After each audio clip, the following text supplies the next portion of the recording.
அரசு பள்ளிகளில் படிக்கிற மாணவர்களோட பெற்றோர்கள் உள்ளிட்ட எல்லோருக்கும் வணக்கம்.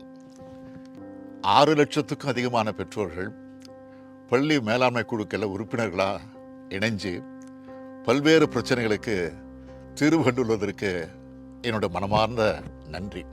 அரசு பள்ளிகளோட சிறப்பான செயல்பாட்டையும் மேம்பாட்டையும் உறுதிப்படுத்துகிற பொறுப்பில் பெற்றோர்களுக்கு முக்கிய பங்கு அளிச்சிருக்கு நம்ம திராவிட மாடல் அரசு.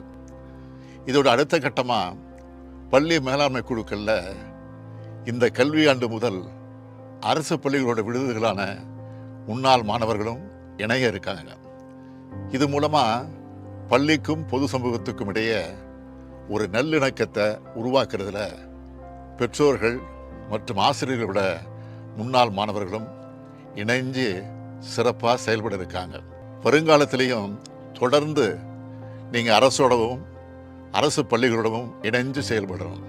அரசு பள்ளிகளை செம்மையாக்கி மாணவர்கள் சேர்க்கை அதிகரிக்கணும்னு உங்களை அன்போடு அழைக்கிறேன்.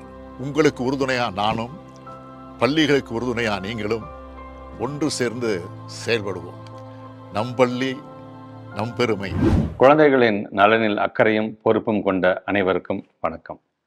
கிராமப்புற மாணவர்களுக்கான கல்வியை வழங்குவதில் அரசு பள்ளிகளின் பங்கு மிக மிக முக்கியமானது.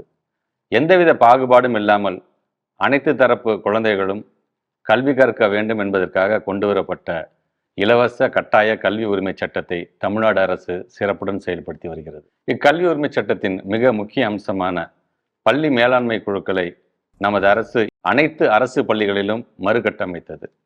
அரசு பள்ளிகள் என்பது வறுமையின் அடையாளம் அல்ல, பெருமையின் அடையாளம் என்ற உணர்வோடு தொடர்ந்து செயல்பட்டு வரும் உங்கள் அனைவருக்கும் எனது பாராட்டுகளையும் நன்றிகளையும் தெரிவித்துக் கொள்கிறேன்.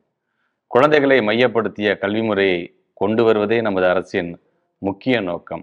அதற்கு பக்கபலமாக நீங்கள் அனைவரும் பள்ளி மேலாண்மை குழுக்கள் மூலமாக தமிழ்நாடு அரசுடன் கைகோர்த்தது எனக்கு பெருமகிழ்ச்சி அளிக்கிறது. பள்ளி மேலாண்மை குழுவில் நிறைவேற்றப்படும் தீர்மானங்கள் உடனுக்குடன் நமது மாண்புமிகு தமிழ்நாடு முதலமைச்சர் அவர்களின் பார்வைக்கும் எனது கவனத்திற்கும் கொண்டு வரப்படுகின்றன. அத்தீர்மானங்களை பரிசீலித்து அதனை செயல்படுத்திட தொடர்புடைய துறைசார் செயலாளர்கள் மற்றும் அலுவலர்களை இணைத்து மாண்புமிகு முதலமைச்சர் அவர்களின் தலைமையில் மாநில அளவிலும் மற்றும் ஆட்சியர் தலைமையில் மாவட்ட அளவிலும் கண்காணிப்பு குழுக்கள் அமைக்கப்பட்டு செயல்பட்டு வருகின்றன. குழந்தைகளின் கல்வி சார்ந்த தேவைகள் மற்றும் பிரச்சனைகள் குறித்து பெற்றோர்கள் கலந்துரையாடுவதற்கு ஏதுவாக மாவட்ட ஆட்சியர் தலைமையில் கல்வி வளர்ச்சி குறைதீர் நாள் மாதம் ஒரு முறை நடத்த திட்டமிட்டப்பட்டுள்ளது. இக்கூட்டத்தில் பள்ளி மேலாண்மை குழு உறுப்பினர்கள், பெற்றோர்கள், தலைமை ஆசிரியர்கள், ஆசிரியர்கள், முன்னாள் மாணவர்கள் மற்றும் உள்ளாட்சி பிரதிநிதிகள் என அனைவரும் கலந்து கொள்ளலாம். பள்ளி மேலாண்மை குழுக்களை வலுப்படுத்துவோம், பள்ளிகளை வளப்படுத்துவோம். நம் பள்ளி நம் பெருமை. நன்றி.